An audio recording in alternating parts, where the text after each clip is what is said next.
rate ఎందుకంటే డబ్బులు అడగరేంది ఇవ్వాల్సింది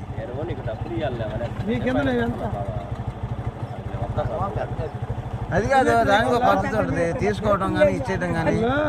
నాకు అవసరం ఉంది స్వామి అనుకుంటే మనం 3 నెలలు అయితే 9 నెలల వరకు కూర్చుండేది వేత్రి నీ కింద మేము ఎంత నీ పొచ్చు చూడిపోయినంత నీ పదం మా కాడ నేను